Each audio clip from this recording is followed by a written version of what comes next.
ಈ ದೇಶದಲ್ಲಿ ಮಾತಾಡೋದು ಸುರಕ್ಷಿತ ಅಲ್ವಾ? ಉಮರ್ ಖಾಲಿದ್ ಮತ್ತಿತರ ಕಾರ್ಯಕರ್ತರು ಯಾವುದೇ ವಿಚಾರಣೆ ಇಲ್ಲದೆ ಸುಮಾರು 5 ವರ್ಷಗಳಿಂದ ಜೈಲಿನಲ್ಲಿದ್ದಾರೆ. ಗೌರಿ ಲಂಕೇಶ್ ಅವರನ್ನ 2017ರಲ್ಲಿ ಮತಾಂಧನೊಬ್ಬ ಗುಂಡಿಟ್ಟು ಕೊಂದ. ವೃದ್ಧ ಸ್ಟ್ಯಾನ್ ಸ್ವಾಮಿ ಅವರನ್ನ ಸುಳ್ಳು ಆರೋಪ ಹೊರಿಸಿ ಜೈಲಿಗೆ ತಳ್ಳಿ ಬಲಿ ಪಡೆಯಲಾಯಿತು. ಇಂಥ ಹಲವಾರು ಉದಾಹರಣೆಗಳು ಕಾಣಿಸ್ತವೆ ನಮಗೆ. ಈಗ ಮಹಾರಾಷ್ಟ್ರ ಸರ್ಕಾರದ ಮಹಾರಾಷ್ಟ್ರ ವಿಶೇಷ ಸಾರ್ವಜನಿಕ ಭದ್ರತಾ ಮಸೂದೆ ಈ ಒಂದು ಅಪಾಯವನ್ನ ಮತ್ತಷ್ಟು ಹೆಚ್ಚಿಸುವಾಗಿದೆ.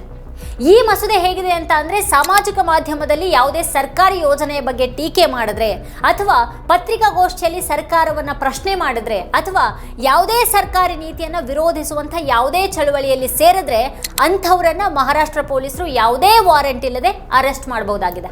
ಸಾರ್ವಜನಿಕ ಸುವ್ಯವಸ್ಥೆಗೆ ಅಪಾಯವನ್ನುಂಟು ಮಾಡಿದ ಆರೋಪವನ್ನ ಅಂಥವ್ರ ತಲೆ ಕಟ್ಟಲಾಗುತ್ತೆ. ಈ ಬಂಧನ ಜಾಮೀನು ರಹಿತವಾಗಿರುತ್ತೆ. ನಗರ ನಕ್ಸಲರನ್ನ ಎದುರಿಸೋದಕ್ಕೆ ಮಹಾರಾಷ್ಟ್ರ ಸರ್ಕಾರ ಮಹಾರಾಷ್ಟ್ರ ವಿಶೇಷ ಸಾರ್ವಜನಿಕ ಭದ್ರತಾ ಮಸೂದೆಯನ್ನ ತಂದಿದೆ. ಈ ಕಾನೂನಿನಡಿ ನಗರ ನಕ್ಸಲಿಸಂನ ವ್ಯಾಖ್ಯಾನ ದೊಡ್ಡ ವ್ಯಾಪ್ತಿಯದ್ದಾಗಿದೆ. ಯಾವುದೇ ಭಿನ್ನಾಭಿಪ್ರಾಯ, ಪ್ರತಿಭಟನೆ ಅಥವಾ ಪ್ರಶ್ನೆ ಇವೆಲ್ಲವನ್ನ ಕಾನೂನು ಬಾಹಿರ ಅಂತ ಪರಿಗಣಿಸುವಂತಹ ಕಾಯ್ದೆ ಇದಾಗಿದೆ. ಯಾರಾದರೂ ಮಾತಿನಲ್ಲಿ ಅಥವಾ ಬರವಣಿಗೆಯಲ್ಲಿ, ಪೋಸ್ಟರ್ಗಳ ಮೂಲಕ ಅಥವಾ ಸಾಂಕೇತಿಕವಾಗಿ ತಮ್ಮ ಭಿನ್ನಾಭಿಪ್ರಾಯವನ್ನ ವ್ಯಕ್ತಪಡಿಸಿದ್ರೆ ಅದನ್ನ ಈ ಕಾನೂನಿನ ಉಲ್ಲಂಘನೆ ಅಂತ ಪರಿಗಣಿಸಲಾಗುತ್ತೆ. ಇದಲ್ಲದೆ ಯಾರಾದರೂ ಸರ್ಕಾರಿ ಸಂಸ್ಥೆಯನ್ನ ಟೀಕೆ ಮಾಡಿದ್ರೆ ಅಥವಾ ಪ್ರಶ್ನೆ ಮಾಡಿದ್ರೆ ಅಂಥವ್ರ ವಿರುದ್ಧ ಕೂಡ ಈ ಕಾನೂನನ್ನ ಬಳಸಬಹುದು. ಅಂದ್ರೆ ಈಗ ಪ್ರತಿಭಟನೆ, ಪ್ರದರ್ಶನ, ಘೋಷಣೆಗಳು, ಮಾಧ್ಯಮ ವರದಿ ಅಥವಾ ಮಾನವ ಹಕ್ಕುಗಳ ಕುರಿತು ಬರೆಯೋದು ಎಲ್ಲಾನು ಅಪರಾಧ ಆಗಬಹುದು. ಹಾಗಾದ್ರೆ ಈ ಕಾಯ್ದೆಯ ನಿಜವಾದ ಉದ್ದೇಶ ಏನನ್ನೋದೇ ಪ್ರಶ್ನೆ. ಈಗ ಈ ಕಾನೂನು ನಿಜವಾಗಿಯೂ ಅಪರಾಧಿಗಳನ್ನ ಎದುರಿಸುವಂತಹ ಉದ್ದೇಶದಾಗಿದೆಯಾ ಅಥವಾ ಸರ್ಕಾರವನ್ನ ಪ್ರಶ್ನೆ ಮಾಡೋರನ್ನ ಹೆದರಿಸೋದು ಇದರ ನಿಜವಾದ ಉದ್ದೇಶನ? ಈ ಕಾನೂನು ನಿಜವಾಗಿಯೂ ಜನರ ಸುರಕ್ಷತೆಗಾಗಿದೆಯಾ ಅಥವಾ ಜನರ ಸುರಕ್ಷತೆ ಅನ್ನುವಂಥ ಒಂದು ನೆಪದಲ್ಲಿ ಜನರನ್ನೇ ಹೆದರಿಸಿ ಮೌನವಾಗಿಸುವಂಥ ಒಂದು ಉದ್ದೇಶ ಹೊಂದಿದೆಯಾ? ಈ ಕಾನೂನು ಗುರಿಯಾಗಿಸಿಕೊಂಡಿರುವಂಥ ಈ ಅರ್ಬನ್ ನಕ್ಸಲರು ಅಂತಂದ್ರೆ ಯಾರು?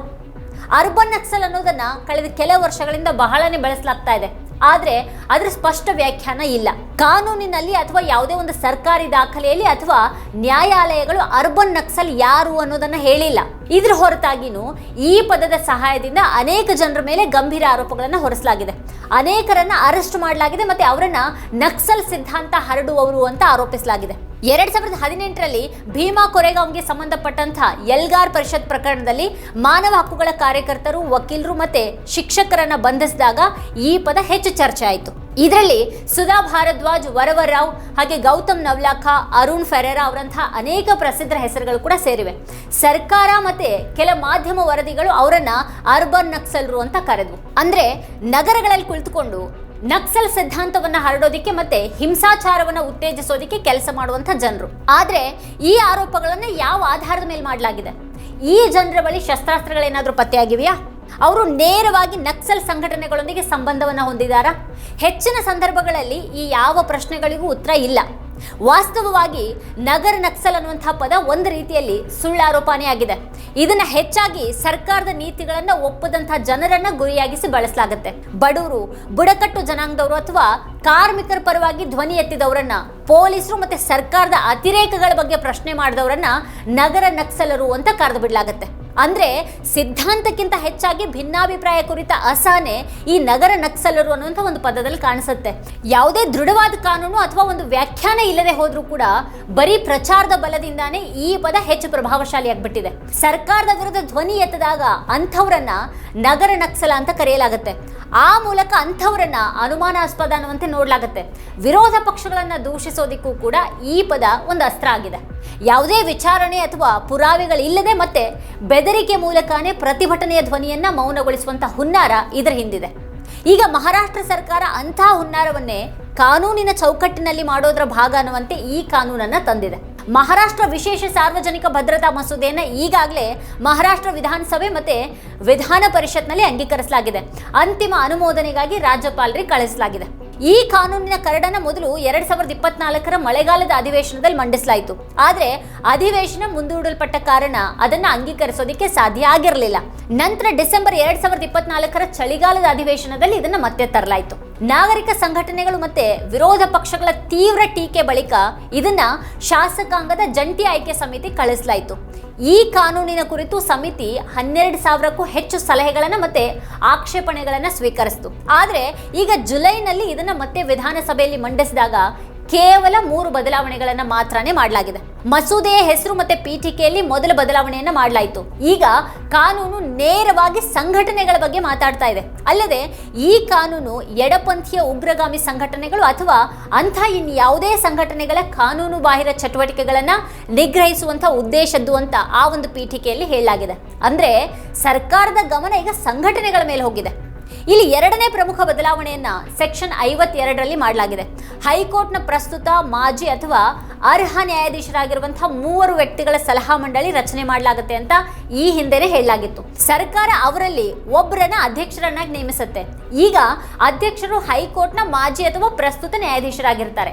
ಆದ್ರೆ ಇತರೆ 2 ಸದಸ್ಯರು ನಿವೃತ್ತ ನ್ಯಾಯಾಧೀಶರಾಗಿರ್ತಾರೆ ಮತ್ತೆ ಇನ್ನೊಬ್ರು ರಾಜ್ಯ ಸರ್ಕಾರದಿಂದ ನೇಮಿಸಲ್ಪಟ್ಟಂತಹ ಸರ್ಕಾರಿ ವಕೀಲರಾಗಿರ್ತಾರೆ ಅಂತ ಬದಲಾಯಿಸಲಾಗಿದೆ. ಅಂದ್ರೆ ಈಗ ಸರ್ಕಾರ ತನ್ನ ಚಿಂತನೆಗೆ ಹೊಂದಿಕೆ ಆಗುವಂತಹ ವ್ಯಕ್ತಿಯನ್ನ ಆ ಒಂದು ಮಂಡಳಿಯಲ್ಲಿ ನಾಮನಿರ್ದೇಶನ ಮಾಡುವಂತಹ ಅವಕಾಶವನ್ನ ಪಡೆದುಕೊಂಡಿದೆ. ಇನ್ನು 3ನೇ ಬದಲಾವಣೆ ಸೆಕ್ಷನ್ 152ಕ್ಕೆ ಸಂಬಂಧಪಟ್ಟಿದೆ. ಈ ಕಾನೂನಿನ ಅಡಿಯಲ್ಲಿ ಯಾವುದೇ ಪ್ರಕರಣವನ್ನ ಪೊಲೀಸ್ ಸಬ್ ಇನ್ಸ್ಪೆಕ್ಟರ್ ಅಥವಾ ಇವ್ರ ಮೇಲಿನ ಅಧಿಕಾರಿ ತನಿಖೆ ಮಾಡಬಹುದು ಅಂತ ಹಿಂದಿನ ಕರಡಿನಲ್ಲಿ ಹೇಳಲಾಗಿತ್ತು. ಈಗ ಅದಕ್ಕೆ ತಿದ್ದುಪಡಿಯನ್ನ ತರಲಾಗಿದ್ದು DSP ಮಟ್ಟದ ಅಧಿಕಾರಿ ಅಂತಂದ್ರೆ ಪೊಲೀಸ್ ಉಪವರಿಷ್ಠಾಧಿಕಾರಿ ಮಾತ್ರನೇ ತನಿಖೆ ನಡೆಸ್ತಾರೆ ಅಂತ ಹೇಳಲಾಗಿದೆ.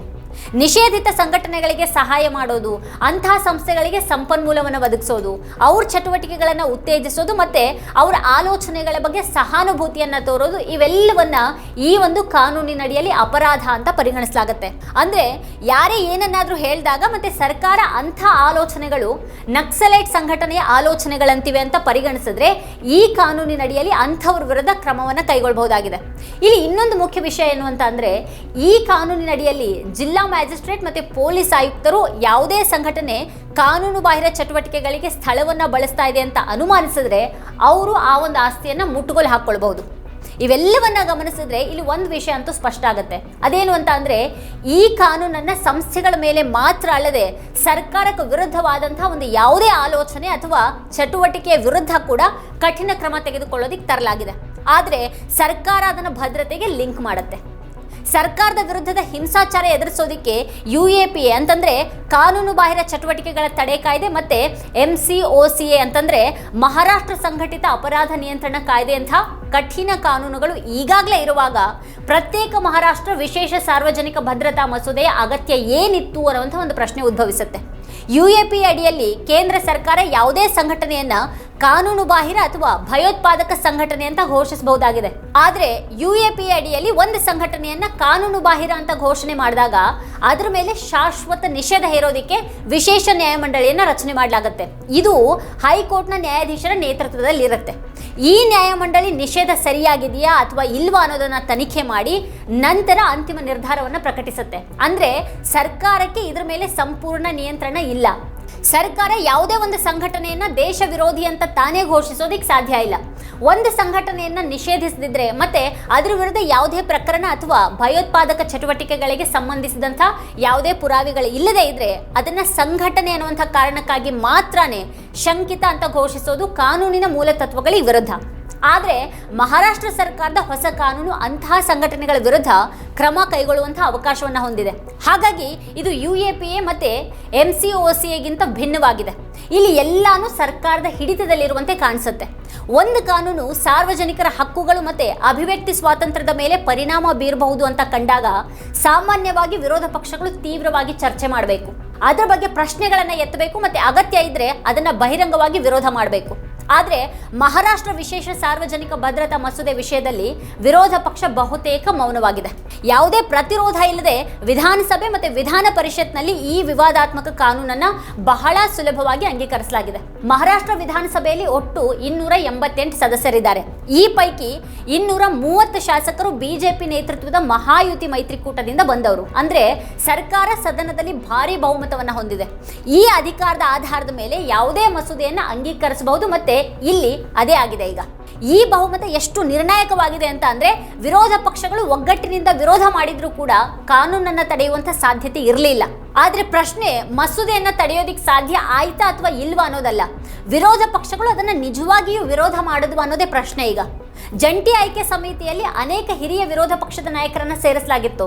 ಕಾಂಗ್ರೆಸ್ನಿಂದ ನಾನಾ ಪಟೋಲೆ, ಹಾಗೆ ವಿಜಯ್ ವಡೆಟ್ಟಿವಾರ್, ಸತೇಜ್ ಪಾಟೀಲ್, ಎನ್ಸಿಪಿ ಶರದ್ ಪವಾರ್ ಬಣದಿಂದ ಜಿತೇಂದ್ರ ಅವಧ್, ಶಶಿಕಾಂತ್ ಶಿಂಧೆ ಮತ್ತೆ ಶಿವಸೇನೆ ಉದ್ಧವ್ ಠಾಕ್ರೆ ಬಣದಿಂದ ಅಂಬಾದಾಸ್ ದಾನ್ವೆ ಮತ್ತೆ ಭಾಸ್ಕರ್ ಜಾಧವ್ ಇದ್ರು. ಈ ಎಲ್ಲಾ ನಾಯಕರು ಈ ಮಸೂದೆ ಕರಡನ್ನ ಆಳವಾಗಿ ಓದಿದ್ರು, ಹಾಗೆ ಅವ್ರ ಸಲಹೆಗಳನ್ನ ಸಹ ನೀಡಿದ್ರು. ಆದ್ರೆ ಮಸೂದೆಯನ್ನ ಅಂತಿಮಗೊಳಿಸಿ ವಿಧಾನಸಭೆಯಲ್ಲಿ ಮಂಡಿಸಿದಾಗ ಅವ್ರ ಸಲಹೆಗಳನ್ನ ಸೇರಿಸಲಾಗಿಲ್ಲ. ಅಂದ್ರೆ ವಿರೋಧ ಪಕ್ಷಗಳನ್ನ ವಿಶ್ವಾಸಕ್ಕೆ ತೆಗೆದುಕೊಳ್ಳಲಾಯಿತು, ಆದ್ರೆ ಕೊನೆಯಲ್ಲಿ ಅವರ ಅಭಿಪ್ರಾಯಗಳನ್ನ ನಿರ್ಲಕ್ಷ್ಯ ಮಾಡಲಾಯಿತು. ವಿಧಾನಸಭೆಯಲ್ಲಿ ಈ ಒಂದು ಮಸೂದೆಯನ್ನು ಅಂಗೀಕರಿಸಿದಾಗ ಸಿಪಿಐಎಂ ಶಾಸಕ ವಿನೋದ್ ನಿಕೋಲೆ ಅವರು ಒಬ್ಬರೇ ಬಹಿರಂಗವಾಗಿ ಇದನ್ನ ವಿರೋಧ ಮಾಡಿದ್ರು. ವಿಧಾನ ಪರಿಷತ್ನಲ್ಲಿ ವಿರೋಧ ಪಕ್ಷದ ವಿರೋಧ ವಾಕ್ಔಟ್ ಮಾಡೋದಕ್ಕೆ ಸೀಮಿತ ಆಗಿತ್ತು. ಈಗ ಹಲವು ಪ್ರಶ್ನೆಗಳು ಹೇಳ್ತವೆ.